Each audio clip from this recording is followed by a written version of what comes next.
ضرورت اس لیے پیش آئی کہ آج ہم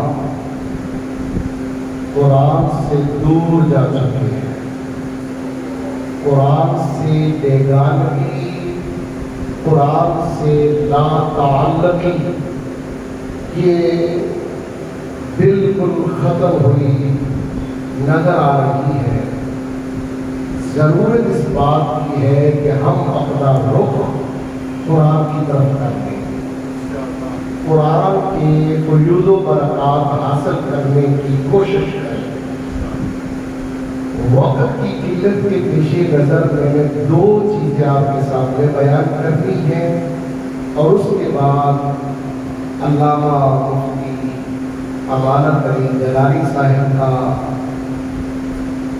شاندار خطاب ہوگا، وہ بھی آپ نے سننا ہے۔ توجہ کریں کہ قرآن پاک ہمارے لیے کیا پیغام لایا، قرآن نے ہمیں کیا درس دیا۔ قرآن کے 4 مراتب ہیں، یا یوں سمجھ لیں کہ قرآن کے 4 تقاضے ہیں۔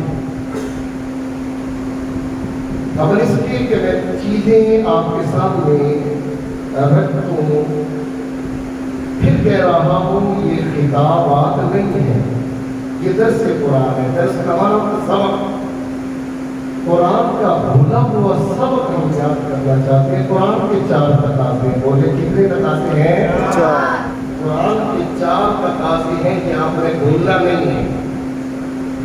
پہلا قرآن کا تقاضا یہ ہے کہ ہمیں قرآن تجوید کے ساتھ درست طور پر پڑھنا آ جائے، یہ پہلا تقاضا ہے۔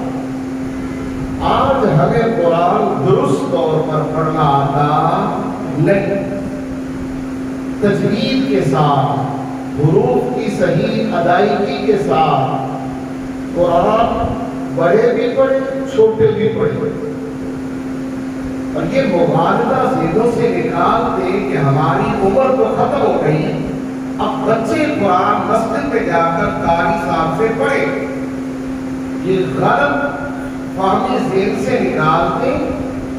آقا علیہ السلام کے دور میں جس عمر میں کوئی کلمہ پڑھتا تھا، 40 سال، 50 سال، 70 سال، جس عمر میں بھی کوئی کلمہ پڑھتا، اسی زمانے میں، اسی عمر میں، اس عمر پیری میں میرے مصطفیٰ کے سامنے وہ زانو قلم مستع کر دیا کرتا تھا۔ جہاں بچے آپ کے قاری صاحب سے پڑھ رہے ہیں، وہی خود قرآن کو درست کرنا شروع کریں۔ اس کو بولتے ہیں تعلیم بالغہ۔ یہ قرآن کا پہلا تقاضا ہے کہ قرآن کو آپ نے درست کرنا۔ اور دوسرا قرآن کا تقاضا یہ ہے کہ قرآن کے معانی سمجھیں، قرآن کے ترجمے کو سمجھیں، قرآن کے مطالب کو سمجھیں، قرآن کے پیغام کو سمجھیں کہ قرآن ہمیں کیا کہہ رہا ہے۔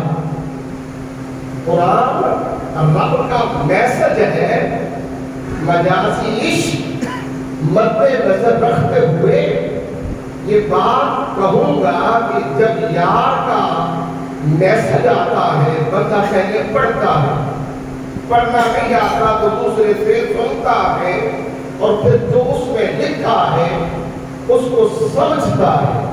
تو پہلے آپ نے اس کو پڑھا، پھر کیا کیا؟ سمجھنے کی کوشش کری۔ جنہیں قرآن درست طور پر پڑھنا آ گیا، ہم نے سمجھا کہ یہ قرآن درست پڑھنا صرف قراء کا کام ہے، حفاظ کا کام ہے۔ نہیں میرے بھائی، قرآن درست پڑھنا ہر مومن مسلمان کا حصہ ہے۔ ہر مسلمان درست پڑھنے کے بعد آپ نے کیا کرنا ہے؟ مطالب کو سمجھنا ہے، تراجم کو سمجھنا ہے، قرآن کے اس مفہوم کو اخذ کرنا ہے کہ میرا پروردگار مجھے کیا پیغام دے رہا ہے۔ تیسرا قرآن کا تقاضا یہ ہے کہ پھر اس پر آپ نے عمل کرنا ہے۔